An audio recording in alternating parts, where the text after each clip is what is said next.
Hey, welcome back folks, we are back on the garage conversion. Today I'm planning to get all the first fix plumbing sorted, insulation down between our joists, and hopefully have the floorboards down, screwed and glued by the end of the day. Stick around and we'll see how we get on.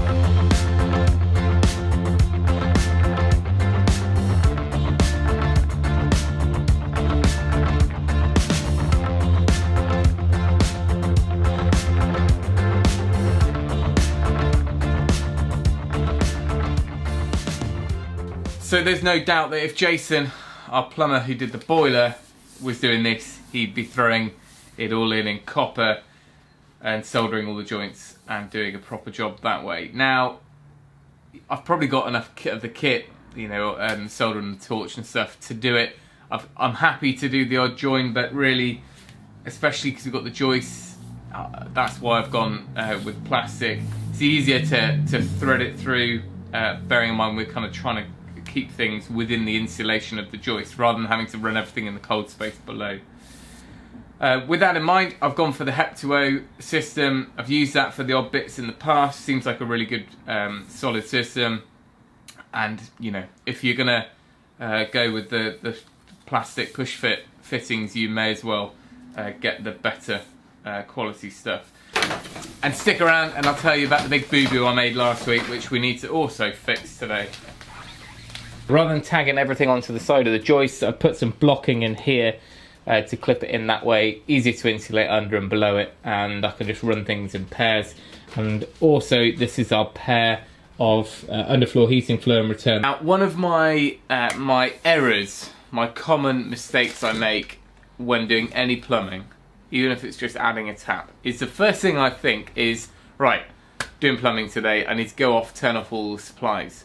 In actual fact, you can do nearly all of it. You can do 95% of the work without even touching the existing supply, and then just tee in at the end. I'm trying to learn as I go and actually start at the basin, the shower, and things like that. I work my way back, get all the pipe work in, and then only really at that very last moment, providing you know where the supplies are and you know what's what, it's only that very last moment that you need to just drain down the system and connect in, flip it back on. That could be a 5-minute job rather than knocking out the system for the whole day. Fatal layperson error. Right, we're getting somewhere now. This is the last connection, I think, which is the hot. That's what have we got? Cold and the hot for the shower. Now the stud wall will probably be 3x2, but it'll be on this joist here, which will give space for a slim radiator and the door to still open just beyond 90. And yeah, I mean, give or take. So what I want to do is I'm going to clip these pipes to this side of the joist, which means that they'll come up somewhere within the stud work of this wall.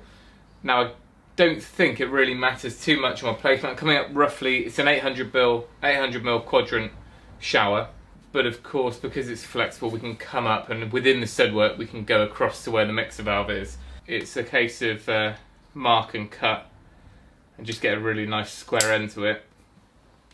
And I don't know if it's just because I've got a slightly blunted blade on here, but I always get a cleaner cut if I just rotate it to start with. That way you don't like end up squashing and distorting it, because the last thing you want is an oval-shaped pipe going in. So that's our end cut. I said it wasn't going to be a how-to video because really I'm not in any position to teach plumbing, but I'll just show you how the system works. So you've got your clean cut end of the pipe, and then before you put any fixing onto that, best practice is to use one of their stiffeners, pipe stiffeners, so that stops the pipe from distorting. Especially if you're using a compression fitting on there, then you want that in there obviously because you don't want to distort the pipe. But especially if it's a hot feed or a heating pipe, these do get soft, and while they're not going to go really soft and start distorting, they can soften around there. So I guess that's the reason for that as well.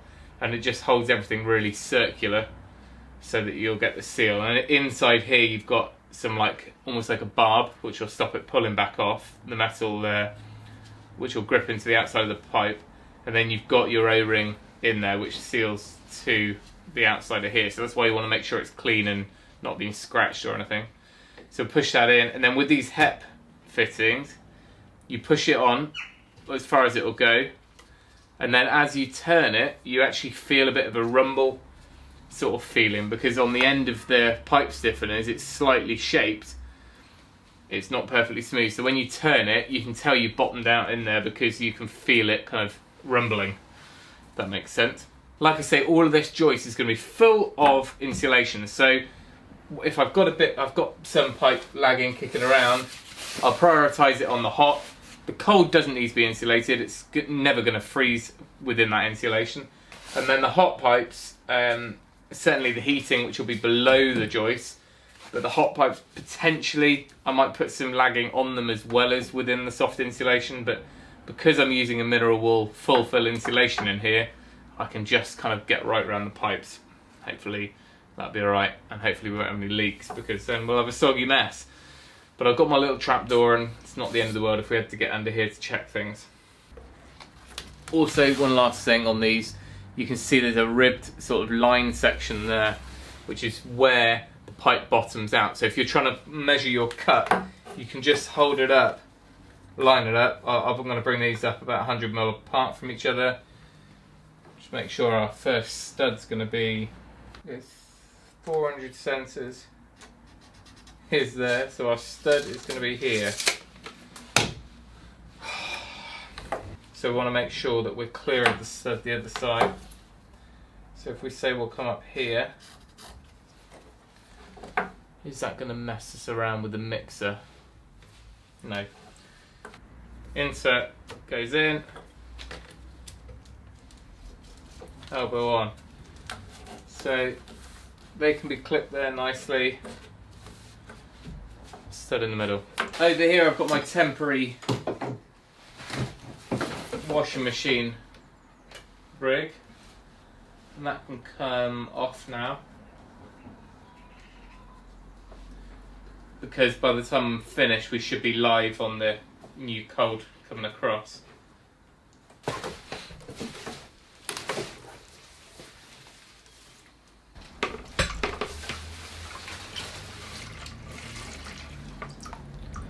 It's like proper yoga, this. Okay. That was actually a clean bit of pipe I just put in a few weeks ago to get things working, so I can reuse that if needs be.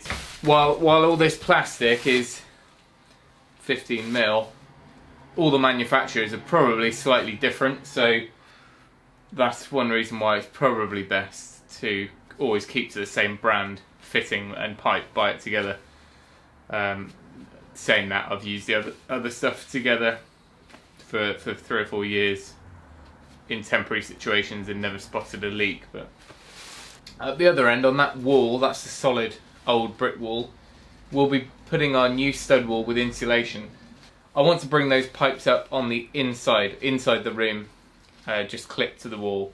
So I've set them away from that wall by quite a bit to allow me to do that, so they're not coming up in the stud work. It's only really only the bathroom, only the shower actually that comes up inside the stud work. Everything else is inside cupboards.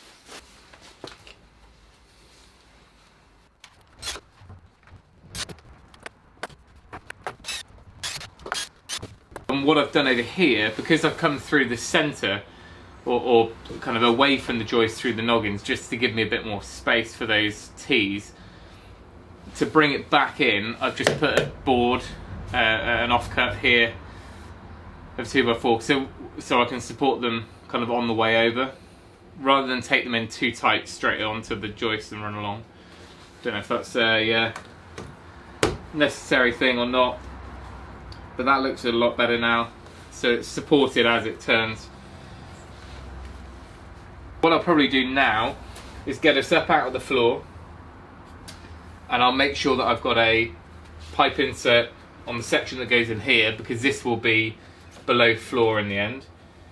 But then on the top of here I'll just stick a stop on one thing I haven't mentioned is how you get these on and off. And with a traditional old school push fit, speed fit type, you can just you push in and pull it off. There's like a tab on it and you can unscrew it slightly, and then they just pull on and off.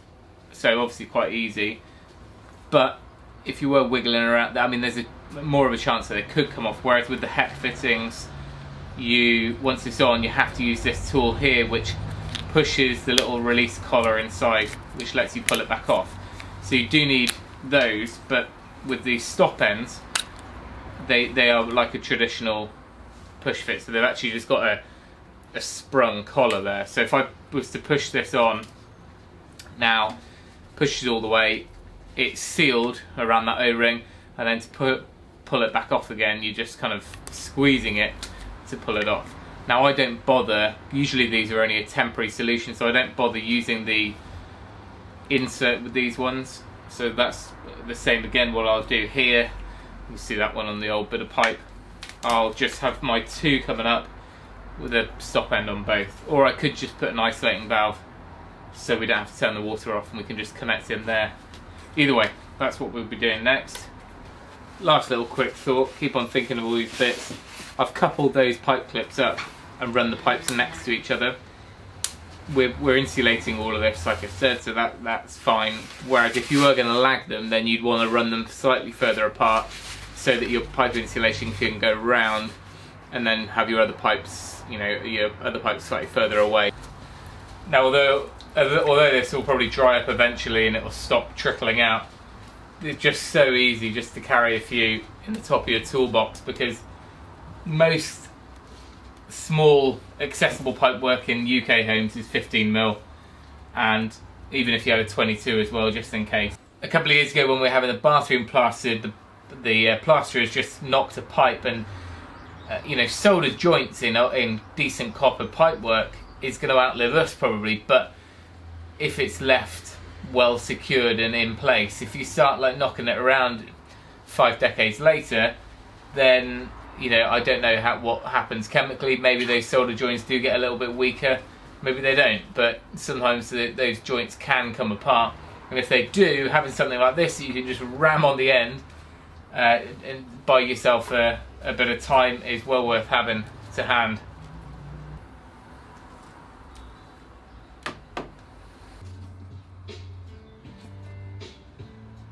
I'm just getting ready to get the insulation down, but before I do that, I want to check all of the plumbing for any leaks. And I've done that with the hot and cold because I've made them live and connected them all up again, and everything's good. But what I just connected up is our flow and return from the underfloor heating, and I need some way of testing that. So all I'm going to do is just connect it up to the cold via the filling loop on the boiler. I've got a supply there, so I can then kind of pressurize it. I've only added in 2 elbows, but I just want to check them because they're going to be under the floor, and it's a little bit easier to sort that now. So I just brought up the flow and return pipes, the grey barrier pipe, just underneath where this pump is and the return, which Jason had kind of got ready for connecting up, and hopefully there's enough slack there. So what I'm going to do is just, doesn't really matter which, one end I'm just going to bang on a straight coupler to a bit of extra pipe.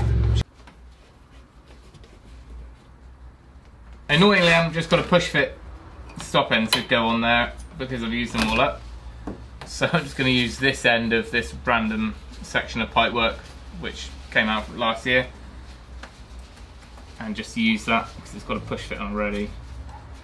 And if I open this valve up, it should come out there. Hey, it's like if Frankenstein did plumbing here.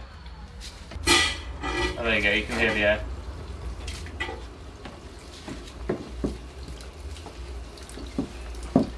Then I'll just let this flow. I mean, it's not a bad thing to rinse out the pipes, to be honest. It looks like there must have been water in the loop under the kitchen, which makes sense because we wouldn't have drained it below the floor level. So that's full flow now. So if I close this up, it should now start pressurising the system. I'm not worried, I can't over pressurize it because our street supply is only a couple of bar, so that's fine. The white is the Hep2O gear, and then this flow and return are the ones that go along, and then they go up the wall, and then where they come through, they're kind of sleeved with some 22mm copper, but this grey pipe then goes through, and that's all the original work up there. And I've just put those elbows on because it had some compression ones before to keep it tighter against the wall. That doesn't matter now because the stud work will cover all that. So not that pretty up there, but all bone dry. That's all that we really care about now. Just check all those. Because it's underfloor heating, there's absolutely no joins the other side. It's just one continuous loop. Because at the end of the day, the less fittings, the less risk. So what I've done down here is also just put a big sweeping bend on them and brought them back through the joists over to the boiler.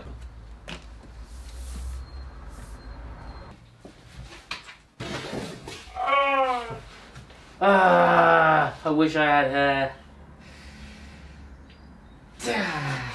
I was gonna say is I'm ready to insulate.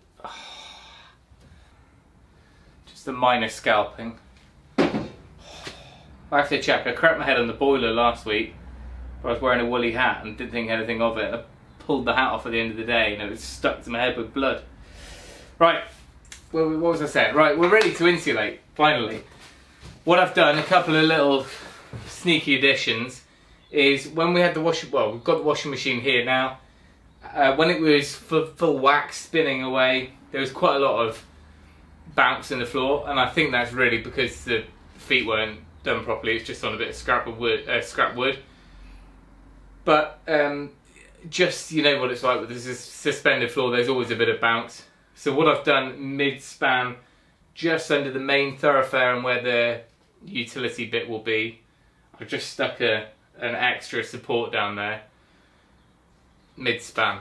What I was talking about earlier with my boo-boo, I'll show you. I'll be honest, I'll fess up. Well, you can see what I've done. I've gone through the joist, which was unavoidable with my waist, because I wanted it to drop into the top of the soil rather than kind of go in on the side with a boss. So I've done that. I've drilled my oversized holes, which are about 45mm or something like that.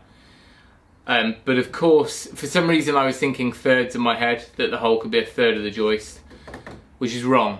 It's 25% of the joist, and because all of the house timbers are 7-inch, 8-inch, old big fat timbers, I've been used to drilling this size hole, and yeah, stupid oversight really. Anyway, but there we go. If that's the worst we do, then we should be alright. At the end of the day, it's not going to go anywhere. It's a circular hole. We're not notching the joist or anything like that. And we were a little bit over on our span anyway. But that said, I've put in an additional timber below with some nailing plates either side, just to carry it, so it's basically no longer within the span, that hole at all. Also, as well as taking only a quarter of the joist out in a circular hole, you cannot, you have to be within a certain zone of the span, and that's between, I think it's 0.25 and 0.4. It's kind of like one section either side of the midway point. And that's what I've tried to do here. We're at about 40 here, 0.4 across the span, even though I've got some of those some supports midway anyway. And then back here, we're about 25, potentially a little bit closer. But even then, I put a support in to carry the soil, so we're fine. And these are only tiny 18mm holes. None of this is going to be lagged because I'm going to have insulation below and over it. We'll get to that in a minute. And then also when we go underneath, because I'm going to design that once the walls are up, I'm going to crawl under here and do that. I've given the floor a good sweep because I'm going to be under there anyway. All of that will be lagged, so the flow and returns just around these 3 radiators, there'll be a little loop, and we'll lag those separately and bracket them underneath. But that's enough of the chit chat. Let's get on with the membrane.